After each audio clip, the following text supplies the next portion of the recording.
વિદ્યાર્થી મિત્રો, આપણે હવે આ સેકન્ડ ક્વેશ્ચન સોલ્વ કરીએ. જે પહેલા ક્વેશ્ચન સોલ્વ આપણે જે કર્યો હતો એ ગુજ સીઈટી 2017 માં પૂછાઈ ગયો હતો. આ ક્વેશ્ચન છે ગુજ સીઈટી 2018 માં પૂછાઈ ગયો છે. બરાબર. એમાં ગણ એ આપેલો છે 3, 4, 5. બરાબર. એટલે આ જે આપણે સંબંધ છે ને એની જે ક્રમયુક્ત જોડાવાની છે એ A ક્રોસ A એટલે 3, 4, 5 ક્રોસ 3 ક્રોસ 3, 4, 5 આમાંથી લીધેલી છે. એટલે એમાંથી લઈને ટોટલ કેટલી 9 જોડ બને ને, 3 તારી 9. 9 માંથી થોડાક સભ્ય લઈને આ સંબંધ બનેલો હોય છે. ખાલી હું સમજાવવા માંગુ છું. બરાબર. હવે આપણે સમ કરીએ. હવે એમાં પહેલા જોઈએ સ્વવાચક. સ્વવાચકમાં આપણે શું જોયું હતું કે આપણે ગણના બધા જ સભ્ય લેવાના. ગણ એના બધા જ સભ્યો માટે પેર હોવી જોઈએ. તો કે પહેલી પેર શું હોવી જોઈએ? 3, 3. તો અહીંયા છે. બીજી પેર 4, 4. અહીંયા છે. ત્રીજી પેર કઈ હોય છે? 5, 5. 5, 5 અહીંયા નથી. એટલે આ સંબંધ સ્વવાચક નથી. બરાબર. આ સંબંધ સ્વવાચક તો નથી જ. એટલે સ્વવાચક નથી કંઈક અહીંયા દેખાય છે. એટલે સામે અને સ્વવાચક ન હોય તો સામે સંબંધ તો છે જ નહીં. બરાબર. અને સ્વવાચક પણ નથી જ. સ્વવાચક નથી અહીંયા તો લખેલું છે, પણ હજી આપણે વિચારવું પડશે. ઓકે, ચાલો આગળ. 3, 3 અને 4, 4. રિવર્સ 3, 3 ની રિવર્સ તો 3, 3 થાય. 4, 4 ની રિવર્સ 4, 4 થાય. આપણે બીજી શું તે શરત?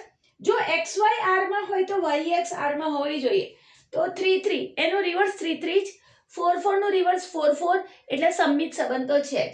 એટલે આ સંમિત છે. સંમિત છે, ફક્ત સંમિત છે. એટલે આ સંમિત તો છે જ. ઓકે, સ્વવાચક નથી. પારંપરિક 3, 3 છે, પણ એ બીજો ઘટક જે આ 3 છે એ કોઈનો પહેલો ઘટક હોય એવી કોઈ પેર છે જ નહીં. XY હોય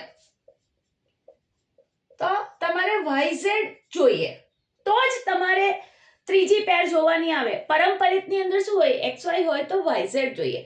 પરંતુ અહીંયા 3, 3 છે, પણ આ 3 એવો બીજો ઘટક હોય એવી કોઈ પેર આની આમ દેખાતી નથી.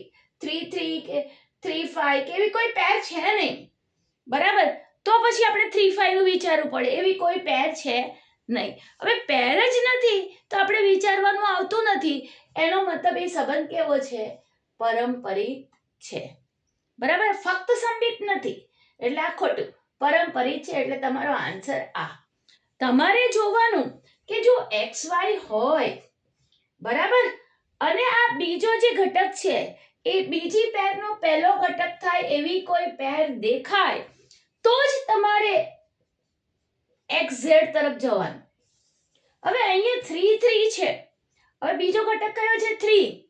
એ કોઈ ક્રમિક જોડનો પહેલો ઘટક હોય એવી કોઈ પેર તમને દેખાતી નથી.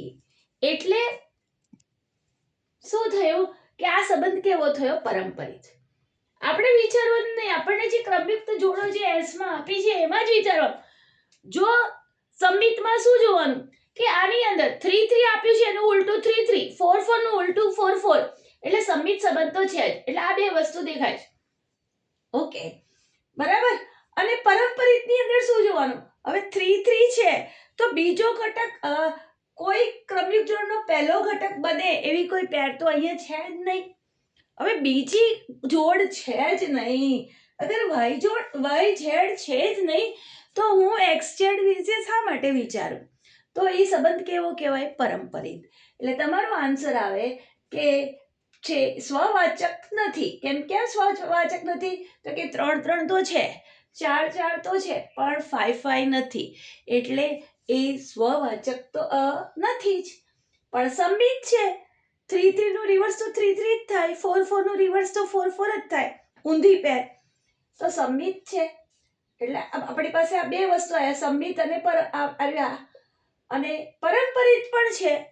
કેમ કે 3, 3 છે. હવે 3 કોઈનો આ બીજો ઘટક છે કોઈનો પહેલો ઘટક હોય એવી કોઈ પેર જ નથી. અને જો ક્રમિક જોડ નથી તો હું આગળ વિચારું જ શા માટે? તો હું સંબંધને પારંપરિક છે એમ લખી દઈશ. આવું વસ્તુ જેટલા બી સભ્ય માટે 4, 4 છે ને તો એ આનો જે બીજો ઘટક 4 છે એ કોઈ ક્રમયુગ જોડનો પ્રથમ ઘટક હોય એવી કોઈ ક્રમયુગ જોડ છે જ નહીં, એટલે મારે કંઈ વિચારવાનું આવતું નથી. તેથી હું આ સંબંધને શું કહીશ કે પરંપરિત છે. એટલે તમારો આન્સર આવ્યો આ સ્વવાચક નથી પણ સંમિત અને પરંપરિત છે.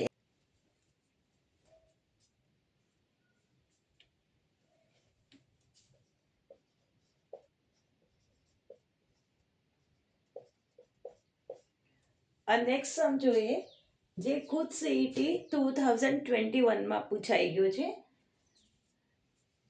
ગણ x such that x belongs to n. n એટલે પ્રાકૃતિક સંખ્યાઓનો ગણ. એમાં કઈ સંખ્યાઓ આવે?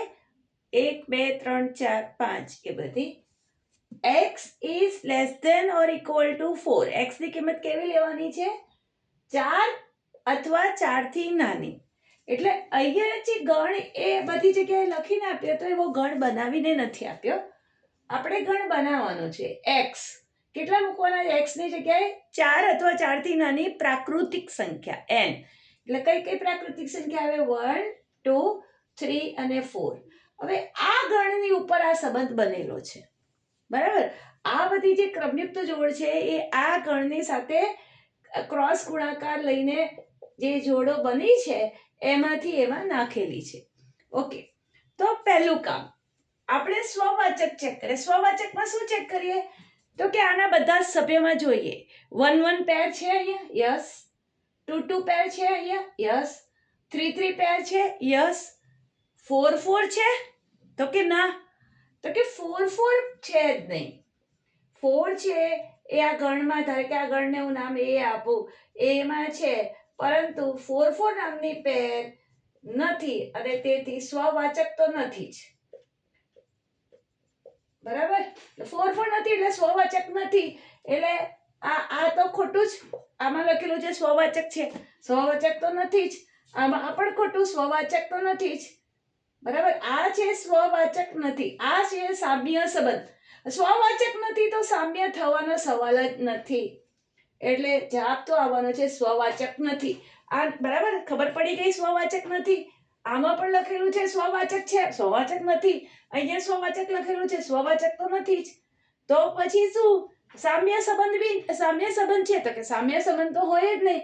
અગર સ્વવાચક નથી, પરંપરિત નથી કે સંમિત નથી, એક પણ નથી તો સામ્ય થવાનો જ નથી. એટલે મારો પ્રોબેબલી આન્સર કયો આવ્યો? તો કે આ સી. ઓકે, ચાલો સંમિત પર ચેક કરીએ. સંમિતમાં ઊંધું જોવાનું હોય. 1 1 આની અંદર જ 1 1 નો ઓપોઝિટ 1 1, 2 2 નો ઓપોઝિટ 2 2, 3 3 નો ઓપોઝિટ 3 3, બરાબર. અને પરંપરિત 1 1 છે પણ આ 1 ઘટકો એવી બીજી કોઈ પેર તો છે નહીં, તો ચેક કરવાનું આવતું નથી. 2 2 છે તો બીજો આ જે બે જેનો પહેલો ઘટકો એ બીજી કોઈ પેર છે નહીં. 3 3 છે તો આપણે એના માટે કંઈ ચેક કરવાનું આવતું નથી. અને જો એ પેર જ ન હોય, XY અને YX હોય, YZ હોય જ ના, તો પછી XZ નું શા માટે વિચારીએ? આપણે કહી જ દઈએ કે એ સંબંધ પરંપરિત છે. તો મારો ફાઇનલ આન્સર આવ્યો સ્વવાચક અને પરંપરિત છે, પરંતુ સંમિત નથી. તો વિડીયો પોઝ કરીને તમે કોપી કરી લેશો.